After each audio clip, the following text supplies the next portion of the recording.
Hi everyone, I'm Tom Fitton, Judicial Watch President, with our weekly update for you here on Facebook, Twitter, YouTube, etc.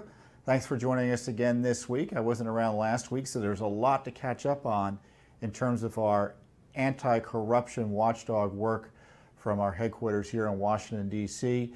For those of you who don't know, Judicial Watch is a nonprofit educational foundation that combats government corruption by trying to figure out what the bad guys in government are up to. And we do that through litigation and investigation and education. So in that regard, we've got a lot to report to you about today, some of which is going to spur you to action, some of which is going to outrage you. First up, we have, along those lines, finally some significant new information. We've been getting a lot of it almost monthly from the State Department. These are Abedin emails. Now, Abedin, the top aide to Hillary Clinton at the State Department, close to her over decades, who had an email account on Mrs. Clinton's illicit email server, and she was doing government business on this email account, getting classified information on this email account, and obviously communicating with Hillary Clinton on this email account. So these new batch of documents, a whopping 1,600 documents or pages of documents we received from the Department of State, and they show, again, more pay for play, more abuses and mishandling of classified information, and more emails that Hillary Clinton had, but she did not turn over to the State Department as she promised. So let's go back to that first point first. There are 91 new Clinton emails, which bring the grand total, I think, to over 500 new Clinton emails that Judicial Watch uncovered, not Congress, not the media, Judicial Watch uncovered, that Hillary Clinton did not turn over to the State Department as she promised. We wouldn't be getting these emails if they weren't government related. She said she turned them all over to the State Department, all government related emails. She didn't. She did not. And she told the court in our case under penalty of perjury that as far as she knew, all the emails were turned over. But she was much more direct with Congress. And as I recall, the Congress referred to her testimony for perjury, for a perjury investigation in the Justice Department. I don't know what's happening there. So again, this shows that Mrs. Clinton may have not been telling the truth, to put it charitably here. But there are other documents that show, again, the pay for play in these emails. And I have this press release I'm referring to is 8 pages, so I can't get into it all here. But it shows that the Clinton Foundation was a way station for donor favors with the State Department, and they were communicating repeatedly and often with Abedin to get favors done on behalf of Clinton Foundation donors. Now, typically that might be the subject of a criminal investigation, don't you think? And it's document after document we detail. In fact, one donor we have, they talked about trying to get someone the donor knew who was the donor was a major donor to the Clinton Foundation, and Miguel Lassell, L-A-U-S-E-L-L, a Puerto Rican telecom executive who reportedly donated $1 million to the Clinton Presidential Library and was a member of the Clinton Global Initiative, which is one of the Clinton Foundation fronts. He made a request of Abedin through the Clinton Foundation executive Doug Ban. Doug Ban was the go-between to push for the appointment of someone to become U.S. ambassador to the Dominican Republic. And they followed up on it. We don't know who the ambassador was because they redacted the name. Again, the Obama State Department, it wasn't the Obama State Department, it was the Trump State Department that redacted the name of the person they were pushing forward.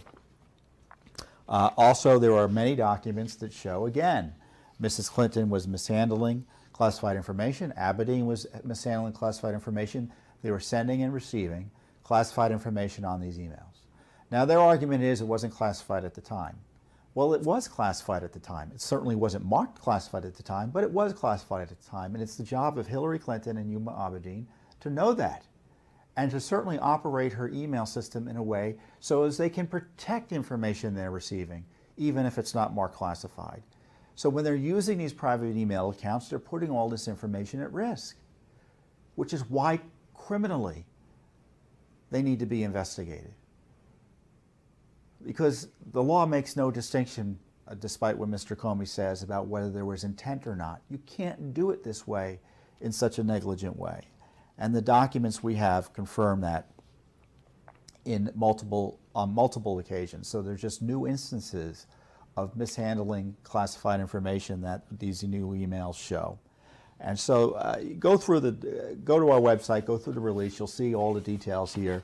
But there's more information to pay, and I don't know how much more information we need on pay-to-play, on abuse of classified information, and the typical Clinton way of doing things in terms of misusing her public office for private gain, for there to be a serious criminal investigation.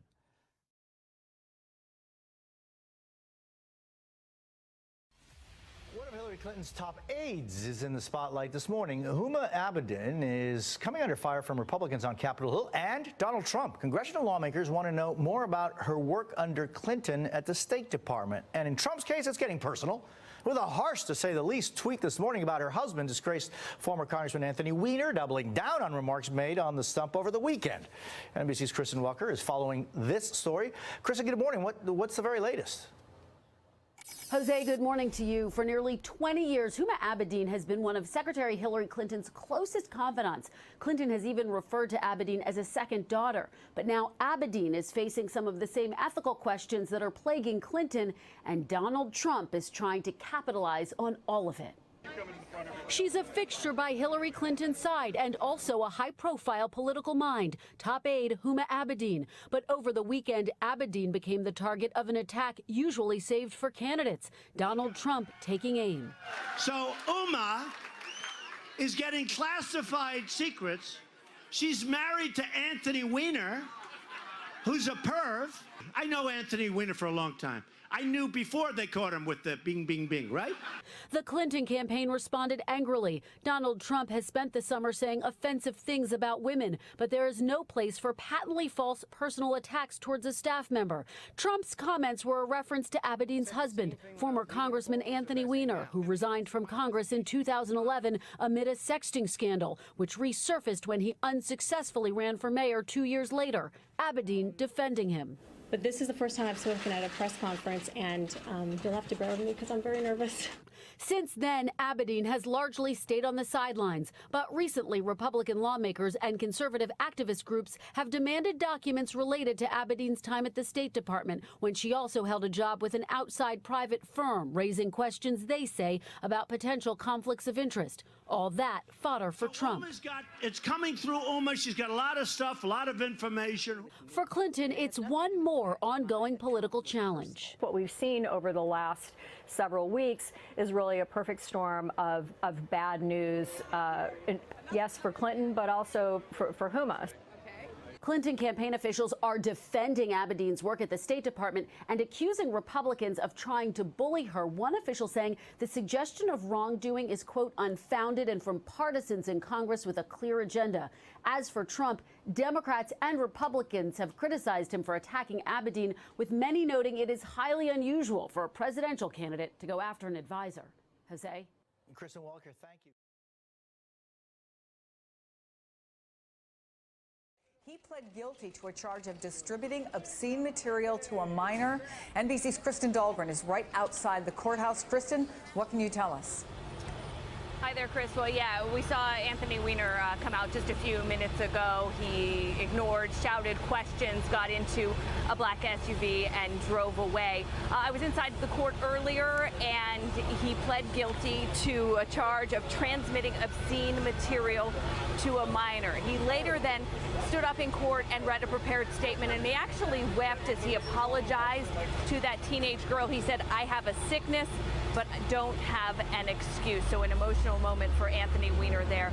As far as how much time he could potentially serve, that charge could potentially get him between 0 and 10 years in prison. The prosecutors in this case have asked for between 21 and 27 months as part of this agreement. Ultimately, it will be up to the judge. She said she's waiting for pre-sentencing reports from both Anthony Weiner's attorneys as well as prosecutors, and then down the line we'll make a decision on how much time he could serve, if any at all, Chris. But whatever the time served, he will have to register as a sex offender? Yeah, he will have to register as a sex offender, and that, of course, won't go away. He was asked by the judge whether he understands that's a part of this agreement, and he said, yes, Your Honor, I do. So Anthony Weiner will be registered as a sex offender. And it's worth pointing out, Chris, one of the reasons this is getting so much attention, in addition to all the salacious details, is that it was part of this federal investigation. The feds seizing Anthony Weiner's computers. They found emails from Huma Abedin, and that was cited as the reason why James Comey reopened up the probe into Hillary Clinton's emails. Huma Abedin, of course, is Anthony Weiner's estranged wife, and she is Hillary Clinton's top aide. So this has so many levels here and clearly getting a lot of attention. Just a crush of cameras as Anthony Weiner